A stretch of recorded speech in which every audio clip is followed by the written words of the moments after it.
भारत ने कनाडा के 6 राजनयिकों को निष्कासित किया। कनाडा के उच्चायुक्त और उप उच्चायुक्त निष्कासित।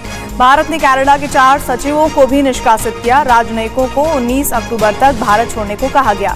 निज्जर मामले को लेकर कनाडा के बयान पर भारत सख्त। तो इंडिया और कनाडा के दरमियान टेंशन एक दफा फिर हो गई है। इंडिया बड़ा गुस्से में आ गया है और गुस्से में आके उन्होंने कनाडा का जो हाई कमिश्नर है उनको तलब कर लिया है और ये समझ लें कि इंडिया ने बेसिकली अपना हाई कमिश्नर विड्रॉ कर लिया कनाडा से।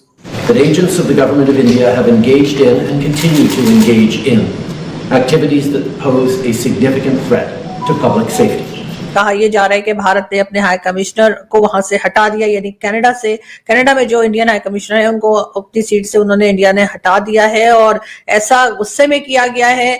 कनाडा को एक तरह का रिस्पांस जो है वो भारत ने दिया है, जो कि बहुत सख्त किस्म का रिस्पांस है और मेरा ख्याल है ऐसा ही होना भी चाहिए था। ये जो पूरा मैटर है ना कनाडा का, भारत और कनाडा की तनातनी, देखिए पहले कनाडा के मन में यह था कि हम लोग बोलेंगे, ये बहुत गलतफहमियां हैं कई देशों को, और भारत धीरे धीरे खासतौर से डॉक्टर जयशंकर, लेकिन डॉक्टर जयशंकर ने बहुत इनकी चूड़ियां कसी हैं, बहुत ज्यादा। मतलब माजी में भी इंडिया ने बड़ा सख्त एक्शन लिया और जो कैनेडियन डिप्लोमेट्स थे उनको निकाल दिया गया था। आज इंडिया ने फिर एक सख्त एक्शन लिया है और वो ये है कि जो कैनेडियन चार्ज पेड है उसको समन किया, उसको बताया गया कि ये एलिगेशंस बेसलेस हैं।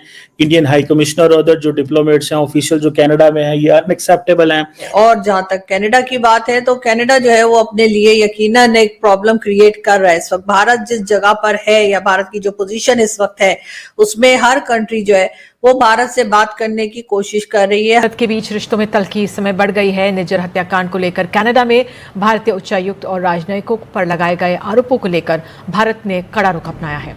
भारत सरकार ने उच्चायुक्त और उन राजनयिकों को वापस बुला लिया है जिन्हें कनाडा की सरकार ने जांच में पर्सन ऑफ इंटरेस्ट के रूप में नामित किया, यानी कि चार्ज अफेयर्स। अब हुआ ये है कि जो इंडियन गवर्नमेंट है उसको ये बताया गया कि जो इंडियन एम्बेसडर है कनाडा के अंदर, he is a person of interest. ये एक इन्वेस्टिगेशन जो कनाडा ने की है। अब हुआ यह है कि इंडिया की जो फॉरेन मिनिस्ट्री है उसको एक डिप्लोमेटिक कम्युनिकेशन आई है और उस डिप्लोमेटिक कम्युनिकेशन के अंदर ये बताया गया है कि जो गवर्नमेंट ऑफ इंडिया के जो लोग हैं वो पर्सन ऑफ इंटरेस्ट हैं। इट मीन्स के जस्टिन ट्रूडो जो है वो टफ लाइन ले रहा है कनाडा के ऊपर।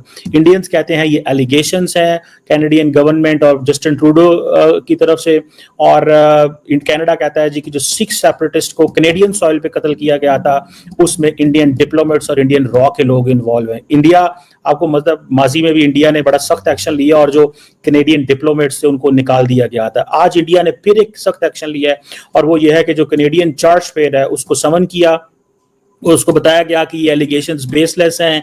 इंडियन हाई कमिश्नर और अदर जो डिप्लोमेट्स हैं, ऑफिशियल जो कनाडा में हैं, ये अनएक्सेप्टेबल हैं और ये एक एक्सट्रीमिज्म का माहौल है, वायलेंस का माहौल है। और जो ट्रूडो गवर्नमेंट है वो अब हमारे डिप्लोमेट्स की सेफ्टी एंड सिक्योरिटी को नहीं कर सकती और हमारा कोई जो जिसे कहते हैं ना किसी किस्म का यकीन नहीं है आपकी गवर्नमेंट के ऊपर और हमारे डिप्लोमेट्स की सिक्योरिटी पे ऊपर। देयरफॉर उन्होंने ये फैसला किया है कि हम अपने हाई कमिश्नर एंड जिन डिप्लोमेट्स को टारगेट किया गया है उनको हम विड्रॉ कर लेंगे। और ये आप समझ लें कि एक नया diplomatic blow in the bilateral relations between India and Canada. जो कैनेडियन डिप्लोमेट को बुलाया गया, समन किया गया इंडियन एमईए के अंदर, 20 मिनट तक मीटिंग जारी रही और उसके बाद उनको कहा कि आप चले जाएं और इसके बाद इंडिया ने अपना हाई कमिश्नर विड्रॉ कर लिया। ये एक बड़ी देखें एक बड़ी इंपॉर्टेंट डेवलपमेंट है। Do not take this an easy thing. और ये आपको पता है कि जब हरदीप सिंह निज्जर के मर्डर के ऊपर ये केस बना, एक 6 सेपरेटिस्ट लीडर है कनाडा के अंदर जो मारा गया था और Canadian prime minister Justin Trudeau ने ये on the floor of the house ये सीधी भारत को कहा कि भारत इसमें इन्वॉल्व है और इन्होंने फिर जारी बात है हालात जो थे वो दोनों मुल्कों के दरमियान खराब हो गए। और मुझे ऐसे लग रहा है कि ये चीजें जो हैं वो they are not going to go this easily. अपने हाई कमिश्नर को तो विड्रॉ कर लिया है लेकिन इट्स नॉट समथिंग, चीजें खत्म तो नहीं हुई।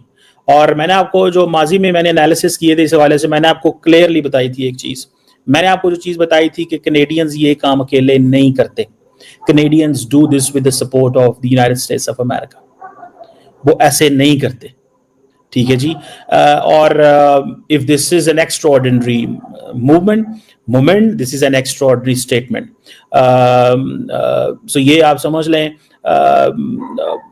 और फिर इंडियन एमईए ने भी बड़ा सख्त जो रिस्पांस दिया है और उन्होंने कहा है कि जी ये जो डिप्लोमेटिक कम्युनिकेशन दी गई है ये अब ऐसे नहीं रहेगी, वैसे नहीं रहेगी। और जहां तक कनाडा की बात है तो कनाडा जो है वो अपने लिए यकीनन एक प्रॉब्लम क्रिएट कर रहा है इस वक्त। भारत जिस जगह पर है या भारत की जो पोजीशन इस वक्त है उसमें हर कंट्री जो है वो भारत से बात करने की कोशिश कर रही है। हर कंट्री जो है भारत के साथ कोई काम करने की, कोई प्रोजेक्ट्स करने की या कहीं ना कहीं भारत के साथ दिखाई देने की कोशिश कर रही है। और ऐसे में अगर पाकिस्तान हो चाहे कनाडा हो, अगर वो खालिस्तान वालों के साथ दिखाई देंगे तो मेरा ख्याल है कि ये उनके लिए अच्छा नहीं होगा। अगर हम बात करें कनाडा की तो बहुत हैरत है कि कैनेडियन प्राइम मिनिस्टर ना सिर्फ ये कि पूरी तरह से कुल खुला के सपोर्ट कर रहे होते हैं खालिस्तान वालों को, बल्कि या खालिस्तान की डिमांड करने वालों को, बल्कि वो उनके लिए भारत के साथ लड़ने के लिए या भारत के ऊपर एलिगेशंस लगाने से भी पीछे नहीं रह रहे। ये बात और है कि इस वक्त जो प्राइम मिनिस्टर हैं कनाडा के वो अपनी पॉपुलैरिटी एक तरह से खो चुके हैं। बहुत ज्यादा कनाडा में भी उन्हें पसंद नहीं किया जा रहा और कहा यही जा रहा है कि हो सकता है कि नेक्स्ट इलेक्शंस में वो प्राइम मिनिस्टर के तौर पर आ भी ना सके। लेकिन ये जरूर है कि वो हर बार हमें इसी किस्म की बातें करते हैं कि जिसमें कि वो भारत के ऊपर एलिगेशंस लगा रहे होते हैं कि जी कनाडा में जिन लोगों को मारा गया या जो लोग टारगेट किए गए खालिस्तान के लोग, उनको मारने में उन्होंने हर जगह पे बात की कि जी इंडिया का हाथ है, इंडियन गवर्नमेंट का हाथ है, मोदी जी का उन्होंने कहा, साथ साथ उन्होंने रॉ का कहा और इंडियन इंटेलिजेंस वालों के ऊपर भी उन्होंने एलिगेशंस लगाई। ये और बात है कि वो कोई प्रूफ नहीं दे सके और अभी तक उनके पास किसी किस्म का कोई सबूत नहीं है जो उन्होंने भारत को दिया हो। भारत ने कई बार उनसे कहा है कि जी आप हमें कोई सबूत दीजिए और हमें बताइए कि ये चीजें आपको ऐसा क्यों लगता है, लेकिन अभी तक कनाडा ऐसा करने में या कैनेडियन गवर्नमेंट ऐसा करने में नाकाम दिखाई देती है। मगर वो इसमें जरूर नाकाम दिखाई देती है, लेकिन हाँ एलिगेशन लगाने में वो